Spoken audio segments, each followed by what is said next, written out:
session is being recorded, just a heads up.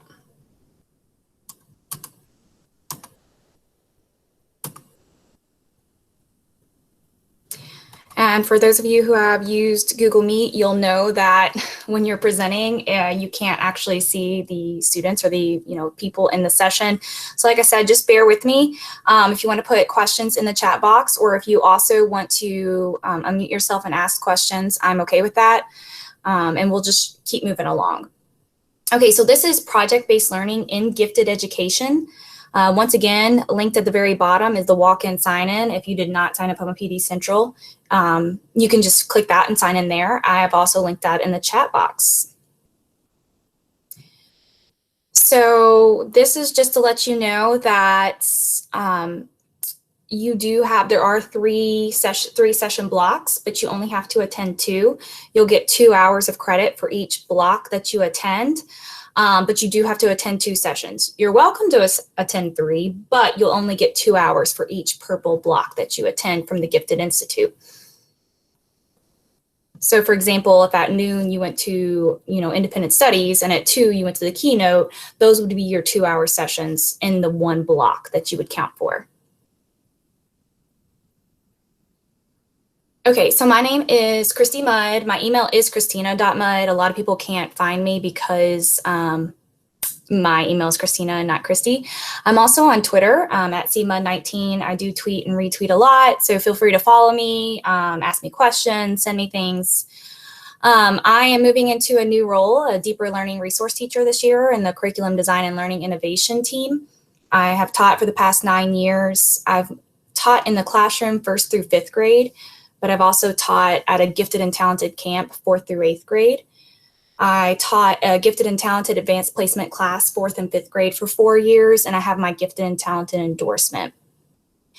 Okay, so before we jump in, I've also tried to include some things that you guys can use in your virtual learning classrooms.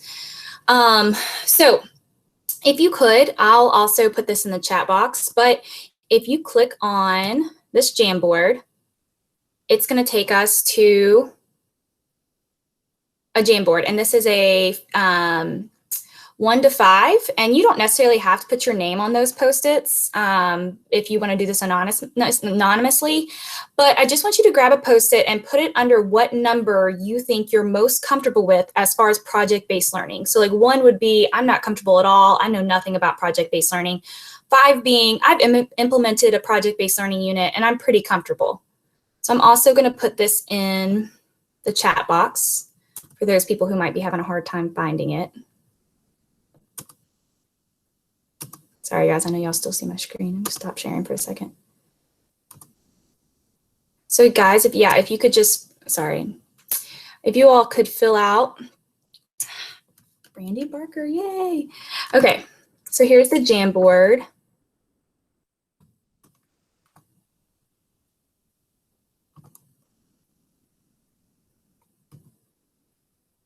Okay, I'm going to go back to it.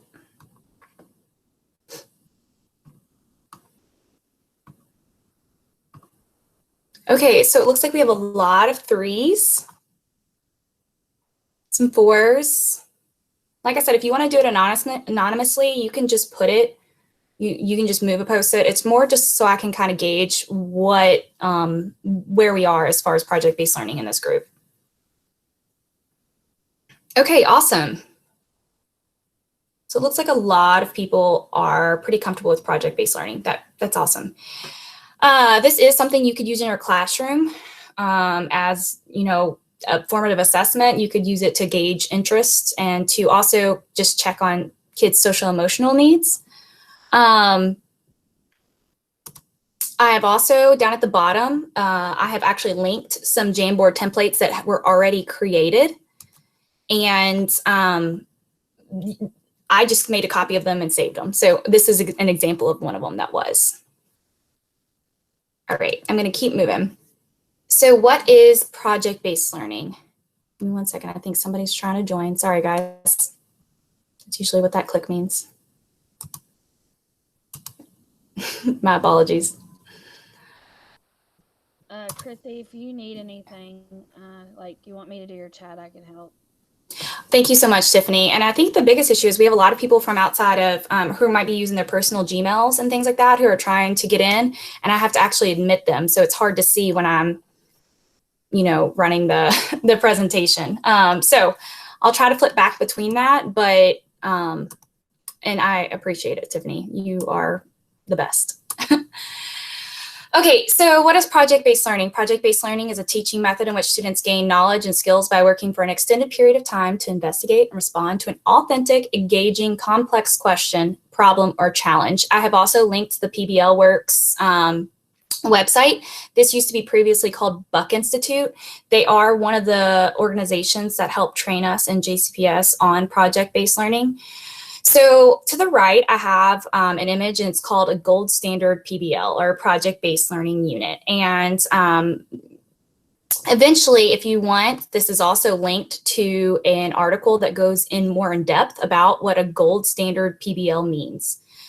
The reason this is so important is because there's a lot of people who create projects, and they're amazing projects, but without some of these characteristics, it's not truly a project-based learning unit, and you might not necessarily get the amount of engagement or the results that you wanted from the project because it's missing some of that. So if you look at the right on the gold standard PBL, the 7 essential project design elements is that it should have a challenging problem or question, which honestly, with a lot of our curriculum apps moving to compelling questions like social studies, that is kind of becoming easier for us because they're actually developing, the district is developing some questions we can use for ourselves. Sustained inquiry, it means that throughout the process of the project, there should be lessons and parts of the project that continue to engage the learner. Authenticity. This is huge, and I think this is something that's huge in NTI. I know a lot of people here are probably here because they want to try project-based learning in NTI, and I think that authenticity is going to be a big buy-in during NTI. So how authentic can you make it to the learner? I would be cautious about tying it in necessarily with the pandemic and things that are going on. That would all depend on how good of a relationship you have with your kids and your school. Because as we know, this pandemic and this tough time can really be hard for students. And so creating a project-based learning unit might make, it depends on if that's an okay thing for you at this time. But other authenticity, finding out what your students like, and then designing projects around that. Student voice and choice, that is going to be huge during NTI. That is a big aspect of why I think project-based learning is so great for gifted learners, because our gifted learners are often passionate about certain things and they're usually pretty driven. And the more voice and choice you can give our gifted learners, the more motivation and the more learning that you're going to get from your gifted learners. Reflection. So I think this is huge with our gifted learners because often gifted learners have perfectionism. Not all gifted learners, but a lot of them do. And so they often have a fear of failure. So if you practice reflecting and critiquing and revising your work over and over and over again, eventually it becomes so secondhand to these students that they're so used to asking for feedback that they just start doing it. I know in my classroom, we started off with the Austin's butterfly activity that I'll mention later. And then eventually we just applied it to our classroom so often that students we'd be working on an assignment and they'd come up to me and they'd say, Miss Mudd, can I go get some glows and grows from another student on my work? And glows and grows were what we used as like strengths and areas of growth. And so that is a huge piece for gifted education, but it's also just in general a huge piece for project-based learning. And then a public product. This is huge for project-based learning, and I think this could also be very easily utilized in NTI. So a public product would be something that the public will see. That doesn't necessarily have to be, Andy Bashir or Dr. Marty Polio. It could be family members, community members, but a product that people will see. Okay, so like I said, there's a ton of things linked in here. In 1 hour, I can't, go over everything project-based learning. In fact, the PBL Works training for project-based learning is a 3-day session, and that's actually just an intro to project-based learning. So I linked a lot of resources I thought might be good for you. And so PBL Works is linked here, and then the gold standard PBL is linked here. Let me come back really quick, make sure that I don't have anybody else trying to join my session. Okay.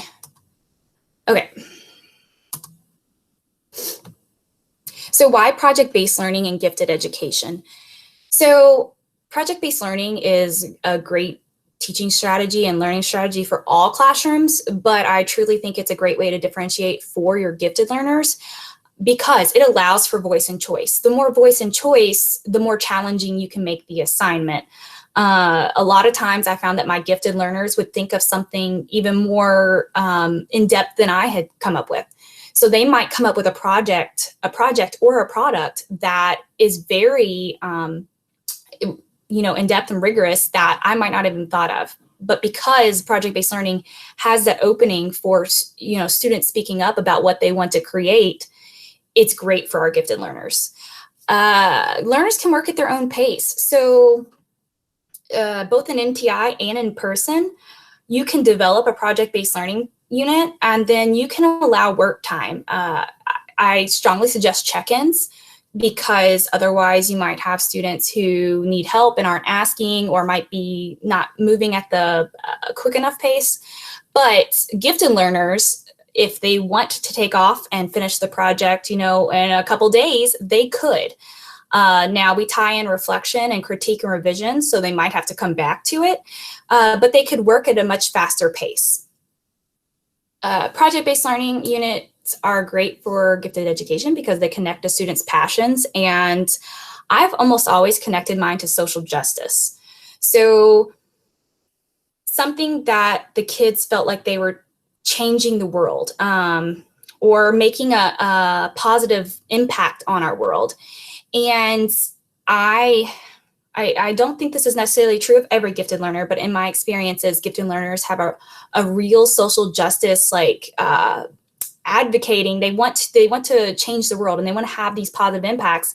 And so the more you can design project-based learning units around that, the more buy-in you'll have, and you'll probably have a lot more engagement, and students will get a lot from it.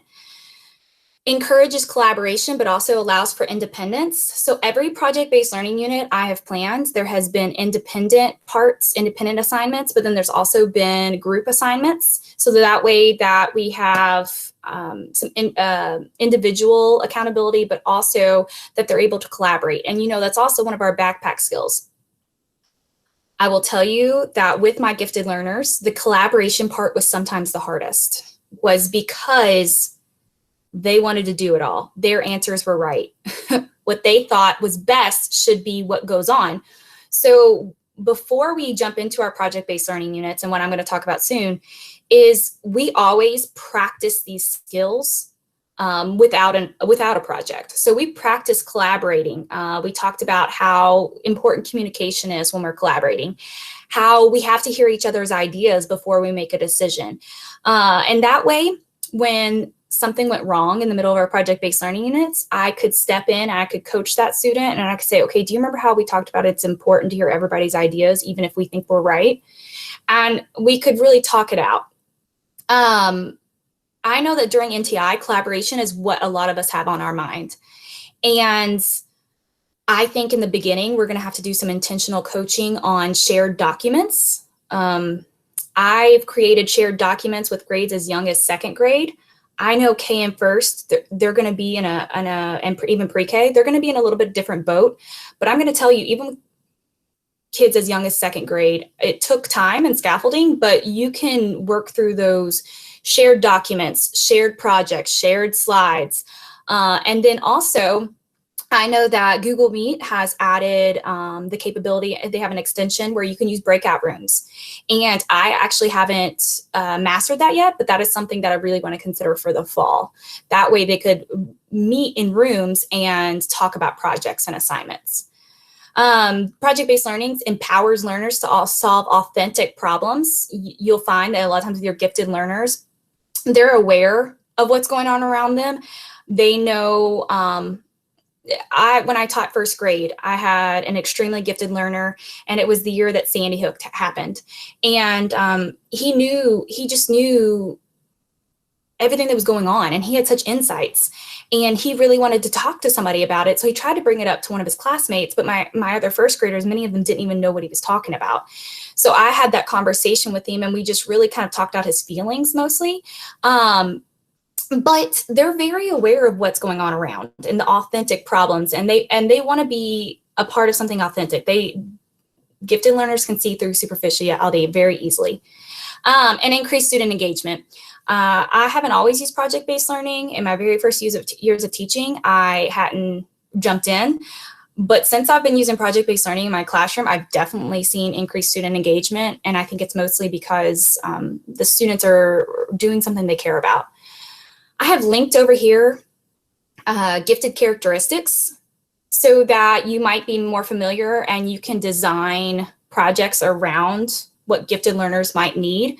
Because like I said, I'm very familiar with the fact that a lot of my gifted learners loved social justice and impacting the world and authentic problems. But I feel like that's something I know because I've worked with gifted learners so often. So these gifted characteristics aren't true of every gifted learner, but they're definitely pretty common across the board. Like I said, Tiffany, just stop me whenever. I'm sure you guys are all aware that on Google Meet, it's so tough because you kind of feel like you're talking to a screen. So if at any point you guys have questions or comments, please just don't be afraid to type in the chat box, and Tiffany will let me know and we can have that conversation. So this is a planning form that was developed by the Deeper Learning team, actually before I joined the team. So if you've been to presentations by Justin Elliott or Alan Young, who are also deeper learning resource teachers, you might have seen this form. This form is like the bare bones of developing a project-based learning unit or even a performance assessment. And it's how I plan out my thoughts. So we're going to go over the 4 Ps. We're going to go over the person, the purpose, the process, and the products. And these are the things that you'll want to consider when you're planning your project-based learning unit. You'll have your skills and your standards. You'll have a question or a problem. You can either use one of the compelling questions or driving questions that have been developed in our curriculum frameworks. I know that often I designed a lot of times driving questions for my project-based learning units came out of a rich discussion with my students. We developed the driving question together. I had an idea of where I wanted them to go with the driving question, but we developed it as a class based on what they wanted to learn and what they wanted to do. Before you go to the middle, you would move on to the product. What are they going to create? How will they know when they've done well, like the rubric? And then the process is kind of the middle, the lessons, the teaching.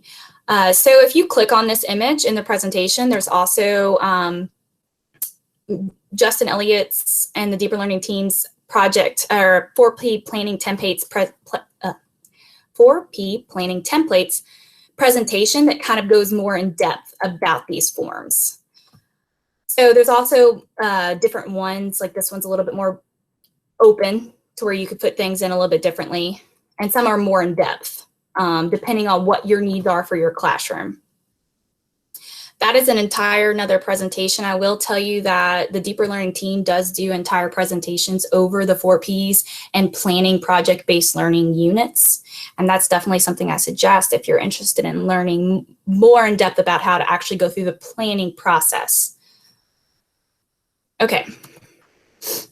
So the first thing that you need to consider when you're designing a project-based learning unit, and I think especially when you're designing a project-based learning unit for gifted learners and for NTI, I think project-based learning and NTI is going to have to be extremely intentional because you're going to have to think about a lot of things. You're going to have to think, my biggest barrier this past spring was, how do I design a project-based learning unit that won't make more work for my families, that won't actually be a burden, because I taught 2nd and 3rd grade. So those are going to have to be the things kind of going through your mind. But the first thing that's probably going through everyone's mind is, how am I going to build my community virtually? And it's definitely something that as teachers we weren't trained to do during school, and so it's something that I'm sure is on a lot of people's minds. So when you go to design your project-based learning unit, this is the first thing you have to think about is the person, people who are sitting in front of you in your classroom. And the way to do that is to get to know your students, to build relationships, to make the learning personal, get to know their interests, create surveys to know what do they want to learn, and then develop your project-based learning units with them in mind. So what we're going to do really quick is if you'll click on the Padlet, and I'll link it in the chat box. So I've also linked all of those articles that were on that slide here. And I really just want you guys, if you could, on the Padlet, so you'll pick one that you're interested in and just read it.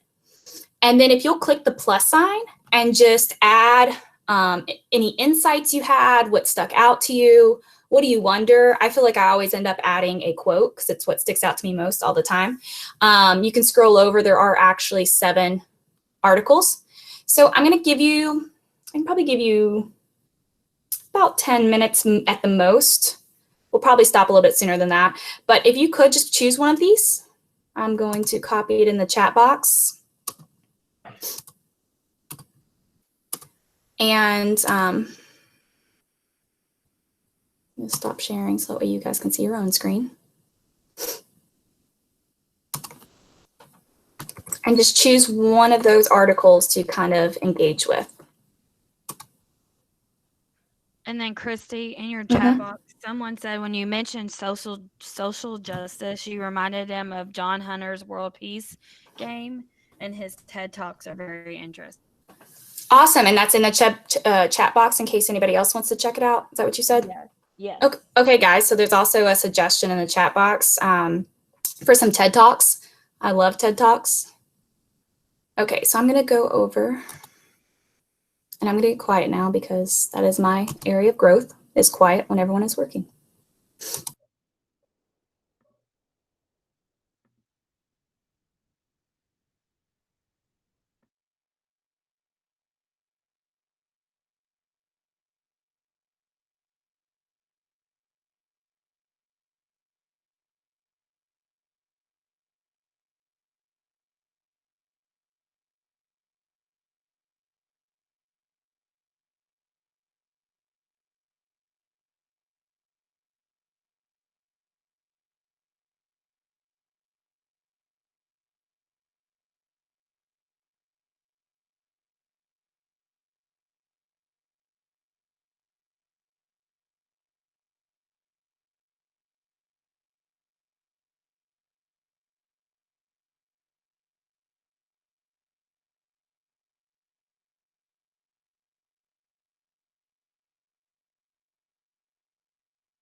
We have about 3 more minutes. So if you're just finishing up that article, just put a plus sign underneath it and just kind of give your insights, your thoughts, a quote that stuck out to you, anything like that.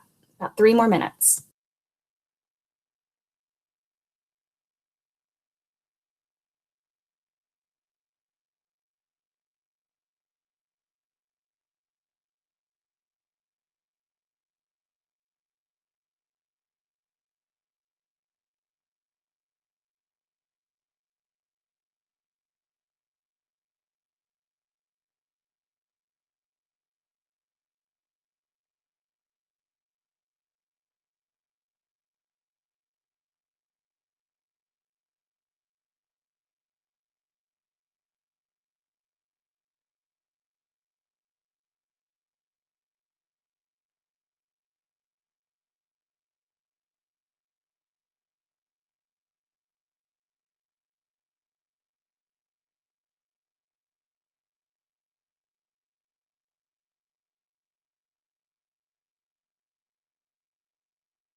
Slow.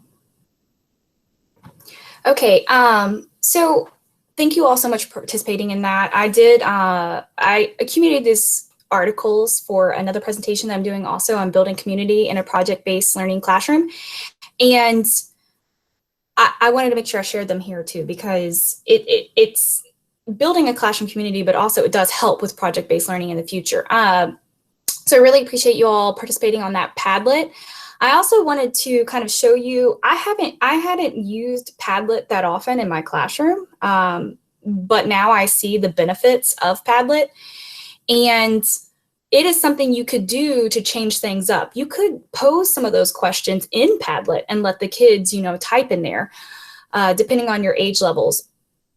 So because I feel bad that I don't know how to do the breakout rooms, is there anyone who wants to, we have a couple minutes, that if there's anyone who wants to share, you can unmute yourself, like if there's something, a big aha or something that really stuck out to you. Like I said, once I figure out breakout rooms, I'll be able to have more group discussion, but that is definitely a learning curve for me right now.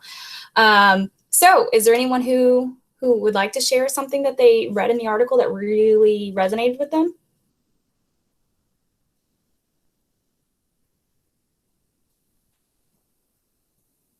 Christy, I really liked the first article. I love hearing like all those strategies because I use a lot of those. But the one that was new to me was the appreciation apology aha. I really liked that one and want to try it. So. Okay, awesome. One of the things that the article that I read talked about was helping behaviors and hurting behaviors. And at the beginning of the school year, I usually use like 3 questions: what makes a good student, what makes a good class, what makes a good teacher.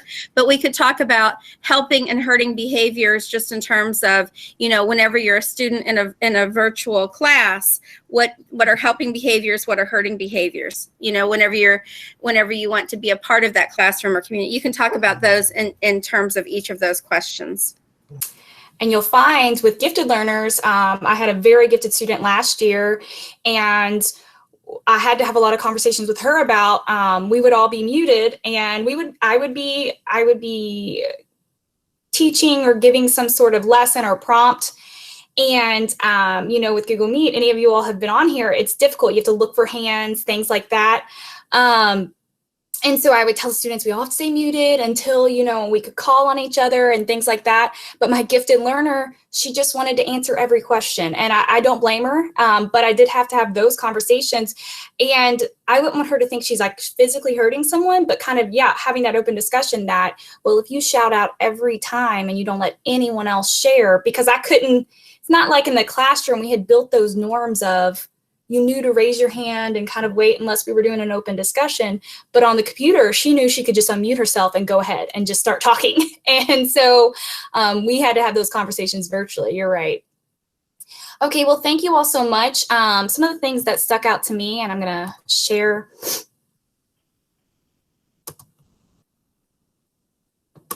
Hopefully I don't run out of time. This is my favorite part of the project-based learning, so that's probably why. Okay. So apologies. Some of the things that stuck out to me was just a lot of people talking about how, first off, these are a lot of things that are already created.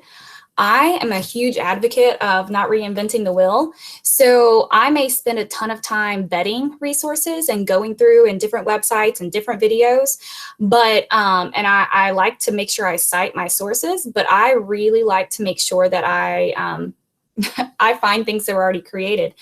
I really highly recommend Teaching Tolerance. This is one article that I found on there, but especially with things that are going on in our country right now, it's extremely important that we consider all our learners and consider what might be happening around them, even in Louisville.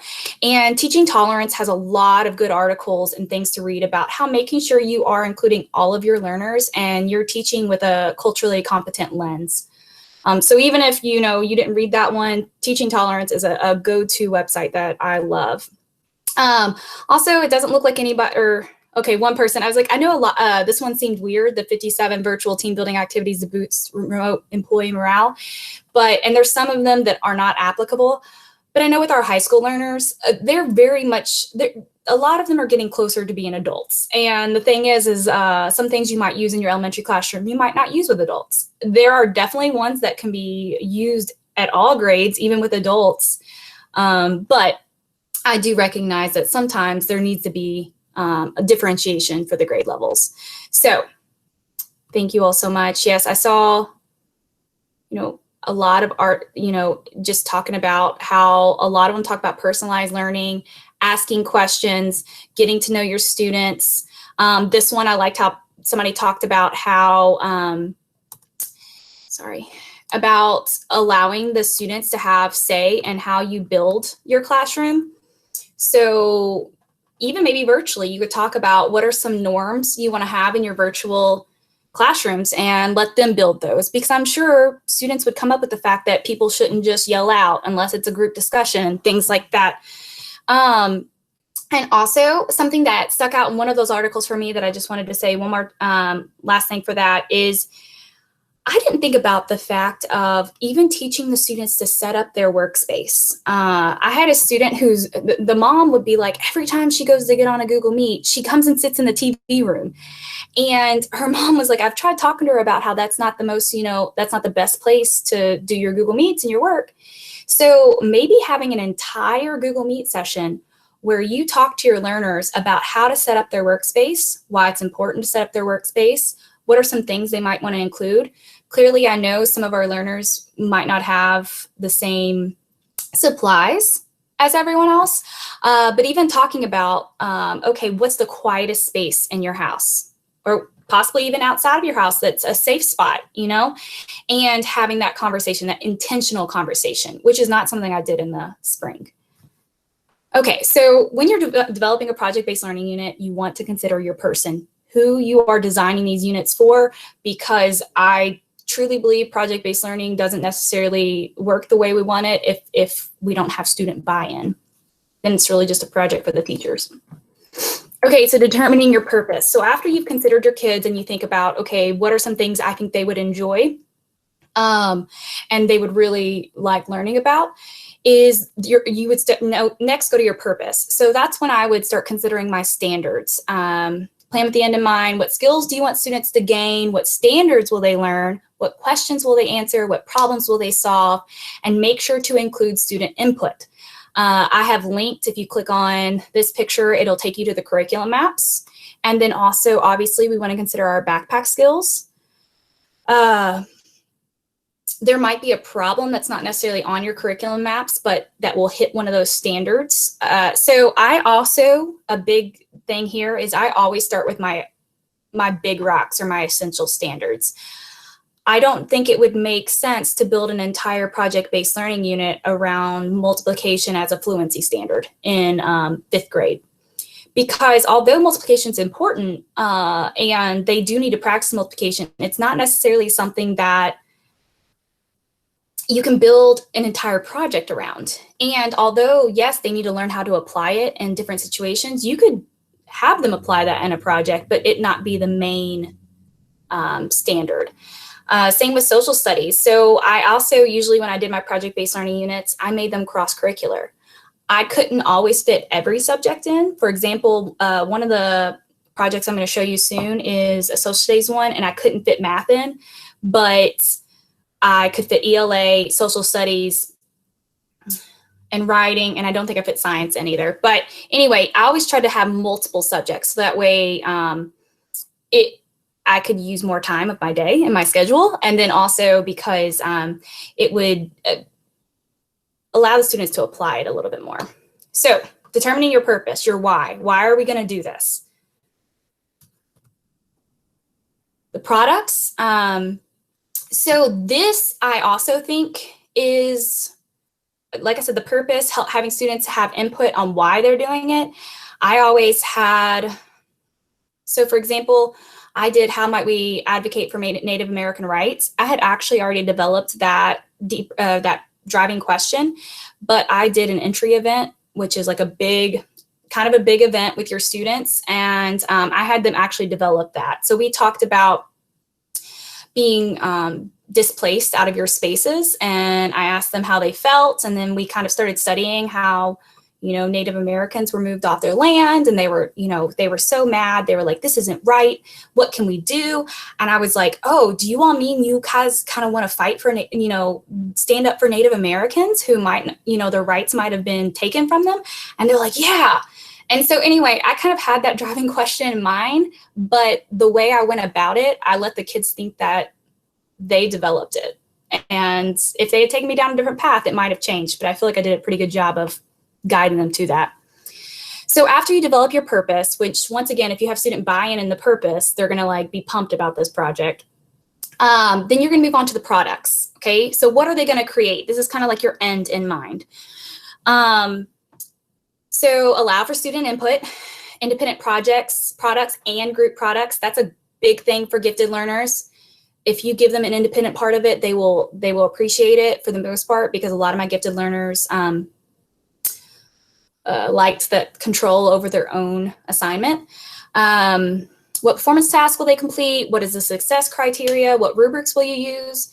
Once we had developed like what kind of products we were going to make, my students as a whole group, we went over what that would look like if it was good. So for our Native American project, a lot of students, one of the products they had the option of creating was a documentary. So we watched some documentaries and they took notes. And afterwards I talked about, okay, what was good about this documentary and what was bad? We talked a lot about pacing and text structure, because we talked about organization. Some were organized by problem and solution. Some were organized chronologically. We talked a lot about like if the tone of voice was really low and slow, how it wasn't as exciting. So we had a lot of conversations about what it would look like, and we developed a rubric around that. I'm definitely becoming an advocate of a single point rubric, which kind of tells the students what they need to do to accomplish this, but then it leaves it blank on the almost like the enrichment, the above standard side, and it leaves it blank on the below. And that way, especially with your gifted learners, they're not shooting, they don't have a final place. They can go above and beyond and keep pushing. Single point rubrics, you'll probably see some PDs on those coming up in the near future because they're going to be really important, I think, during NTI, but that is an entire different presentation. So I have linked a couple things. This is a project I did in the spring with my third graders. I wouldn't necessarily say it was a project-based learning unit because it didn't necessarily tie in the student buy-in in the beginning. This was very much pretty teacher developed, but I wanted to show you this because I always give my kids a menu of products, of things they can create. So they studied, it said why I should be a global citizen. So they studied different, I guess, problems, either in our city, our state, our country, or our world. And then they had to develop a project on how they might solve these problems. So they had the choice between a speech. With NTI, I wanted to make sure I gave a non-digital project option and a digital because a lot of my students, second and third graders, like I said, they were creating these things on their own. So if you'll notice, this is all things they could have created without a piece of technology, but then I put optional, record your speech and share with your student. And then I gave them resources over here. A physical model. So once again, here they could build it, but if they wanted to include technology, they could record yourself. And then also I linked Tinkercad, which is something they would have to sign up for, but it was an option. So pretty much a newscast, a visual representation. So this was me giving them options. And so they could choose how they wanted to share their learning. Also, I won't show this now, and they did spell my name wrong, but I presented on the JCPS Digital Learning channel in the spring, pretty much all about choices in amplifying student voice. So like what are things they could create? So if you want to watch that. So you would consider your products, you would talk that over, you would build your rubric. And then the process. This is the part that I think a lot of teachers in project-based learning struggle with. I think a lot of times teachers think that it means I give them this project and then I just say go. And I just say, you know, and I never see the students or talk to the students again until they present. And that's not how project-based learning works because they're supposed to be learning the material through the project. So a big thing I say is that the in-between, there's often a variety of lessons. Some days it was even direct instruction. And so you don't have to completely overhaul your entire teaching career to do project-based learning. Some of those things you've used in the past might tie in. It's not something you would want to do every day because you'll lose that engagement. But sometimes we would read a text and we would annotate, and then we might use that for a Socratic seminar the next day. So what I've done is I've shown in a completed example, and this was by Justin Elliott, like I said, who's on the Deeper Learning team, a completed example of the 4 Ps. And then also, this is just a screenshot, but it also links to a project I did. This is using the PBL Works planning form, but you'll notice I did a project-based learning day once a week, where the whole day, all we did was project-based learning. Scheduling for project-based learning is a whole nother conversation also that you have to have with your admin. But that's what I was given. So once a week I had a project-based learning day, and you'll see in here how I just have like daily like lessons. So different things we did each day. We didn't start working on the project till the actual project until a couple months in, but they were building their knowledge base and their research and everything the entire way. And the big thing about project-based learning is the reason it's different from a project is because they've had purpose the entire way. These lessons they did There was a reason behind them. They knew that when we annotated that text, we weren't just annotating a text to annotate it. We were reading it and we were diving into it and analyzing it so that we could better advocate for those Native American rights. They knew there was a reason, and they knew that they were going to be making a project out of it. So that is the difference. The purpose, drives the process, and your lessons might look different, but they might be scheduled different, but they might look similar too. So you also want to include formative assessments and student check-ins along the way. One of my biggest blunders was students were doing all this research, and I realized I hadn't taught them how to take notes or where to put the research. So we researched for about 2 hours, and I was like, all right, guys, it's check-in time. Let me see what you have. And they were like, well, I read this article and this article. And I was like, well, what information did you find? And they hadn't written anything down, so they didn't have it available. They could tell me a little bit, but they didn't have it so that they would have it for their project. So student check-ins are extremely important. In NTI, that's probably going to be scheduling small group Google Meets, scheduling individual Google Meets. You could also have a Google form, like little self-assessment, like where are you on your project? Do you need help? Obviously, with every grade level, this is going to be different. If you have primary grades, you'll probably do much more verbal check-ins, okay? Things like that. You might also have less tech projects. But as you get older, obviously, they get more independent. Opportunities for feedback, reflection, revision, all the time. They should be giving each other feedback and reflecting and revising all the time with different strategies. And like I said, the process might include direct instruction, might include class discussions, it might include group work, and it might include independent work. It all depends on your day. Like I said, that one might not be a link. This is a link to my project I've created. And I did create it about 4 years ago, so probably needs some change, but okay. Sorry guys, I feel like I've talked a lot, but I know we're about to run out of time. So I just linked, these are a bunch of resources for each kind of section. This is a reading interest inventory I've used in my classroom, questions to start conversations. This is an all about me slides I found that you can use in your virtual classroom. Each kid would get a slide and I asked them like their favorite foods, their favorite colors. And then this is actually something I created because these are all skills that are extremely important for project-based learning. And so these are just more links for things that I've created. Some you could probably only do in person, but then there are plenty that you could do virtually. Purpose, the curriculum maps, here are also the gifted standards. So technically, when you service your gifted students, you should be hitting these gifted standards also. Here's the NAGC website, which is the gifted website. There's a backpack skills PowerPoint that I found that Anna Sanders created. Product, that's the video that I talked about. PBL Works and remote learning. I will tell you that this site gave me a lot of good ideas for NTI. So that is, PBL Works is what used to be Buck Institute. So it's all about project-based learning, but this link there focuses on virtual learning. How to get started. I've put in some planning forms. So the PBL Works project planner is very in-depth. You'll notice on mine, it gives you like day-to-day steps. But the 4P project planner is almost more like a snapshot to me, and it kind of just gets your thoughts going.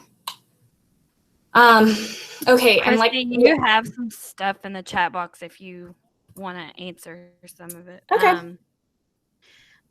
One said, any suggestions on what's how-tos related to elementary specials like STEM, music, art?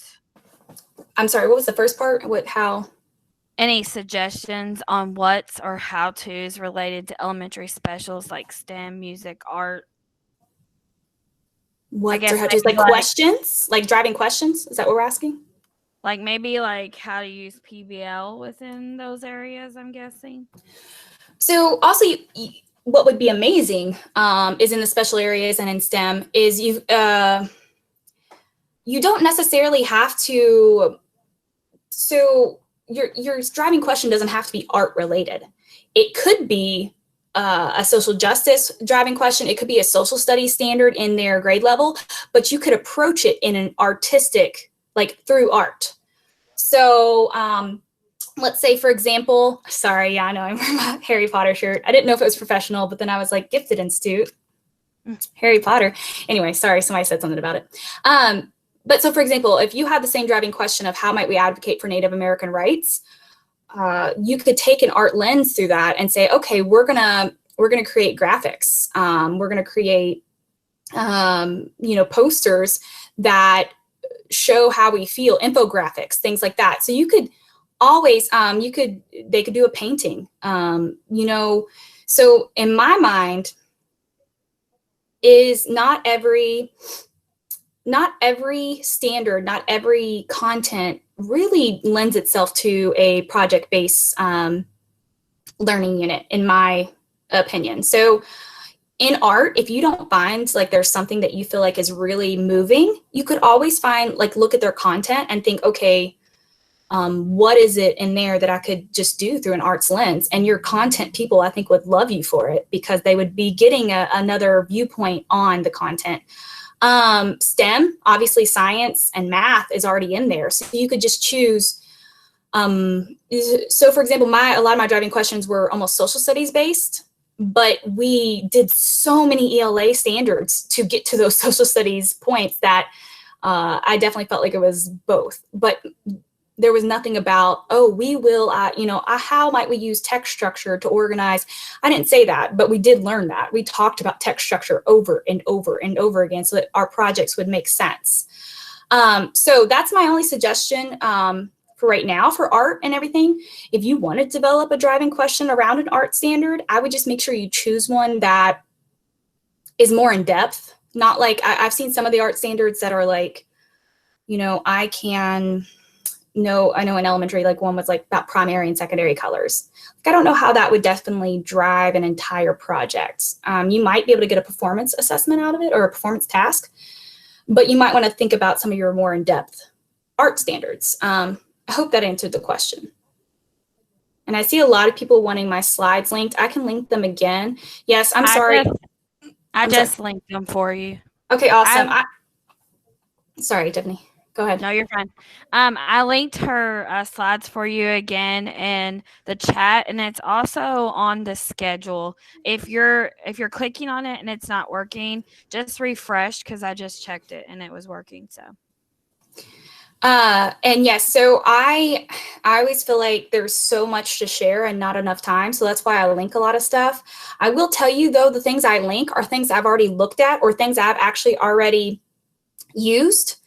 So I have vetted them. I have thought about them and considered them before I've put them there. So it's easier than just going in Google and typing in these things, I will tell you, project-based learning and gifted education are they're really big passions of mine. So I will definitely be having more presentations on project-based learning. I know we're doing one virtually on building community in the project-based learning classroom. And it is full currently, but obviously if we have a good response rate, we would probably, reproduce it. And project-based learning is obviously a huge thing in deeper learning. So it is something that I definitely am going to be working with. I'll be in and out of schools because I am virtually, guys. I'm sorry, I won't be physically in your schools. But I will be working with schools on project-based learning, and every zone and every level does have a deeper learning resource teacher assigned to it. A lot of times it is more of people who reach out to us. So if you're interested in moving towards project-based learning in your building, please contact the deeper learning resource team, because there is somebody for every level that is can work with your school. Okay. So what were there other, let me look, let's see, there's 20 comments. So let me see if there were any other questions.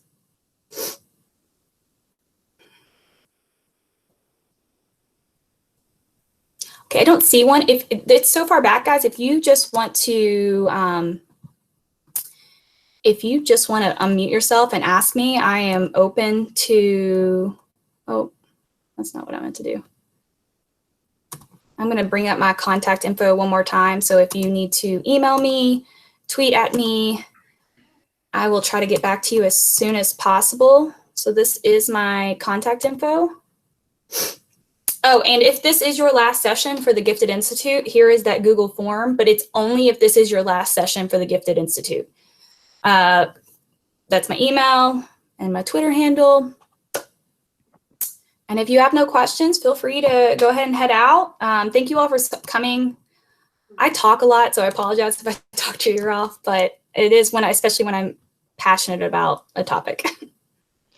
And guys, if you want to use the hashtag GiftedJCPS on Twitter, if you want to tweet out things about the conference/institute, we would greatly appreciate it.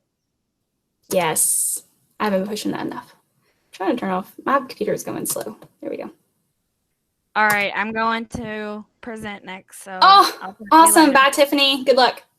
Thanks.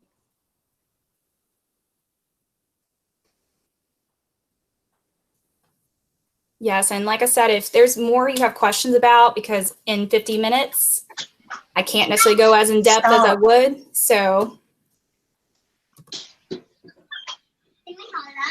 feel free to ask. Bye. It was nice seeing everyone. I'll hang out for a few more minutes. And if you don't have questions, if you can just. Crystal, did you have a question? Oh, sorry. No. It's okay. I didn't know I was off mute. It's okay. Oh, somebody's trying to join, but it's over. I was going to say I put this in the chat thing earlier. Yes, but hold on, please. And I did some training through Magnify Learning. Yes. With PBL stuff. It was unbelievable. Oh my gosh, my 3-year-old is killing me right now. They're probably going to have more cohorts this year. So yes, Magnify Learning is somebody we team up with a lot also, because they are housed in Indiana, I believe. So they're closer. Yes, Magnify Learning is another amazing site. I've just had more experience with PBL Works, and that's why I cited them a lot. That's awesome, though. Well, I mean, one of the things that they talked about in the training that I did was to really, like, when you're hooking your students and getting the buy-in and all of that stuff, is that and like the authenticity being like community partners. So somehow choosing, like, when you're coming up with projects, and when your students are, like you said, with the Native American project that you all had, just like reaching out and finding people in the community that could be like experts in the field. It's so awesome. So like my kids did a thing about planning, I don't know, we were doing like a party planning thing, and I had an event planner come in and talk to them, things like that, you know. So it's just like other great ways to keep that buy-in through the whole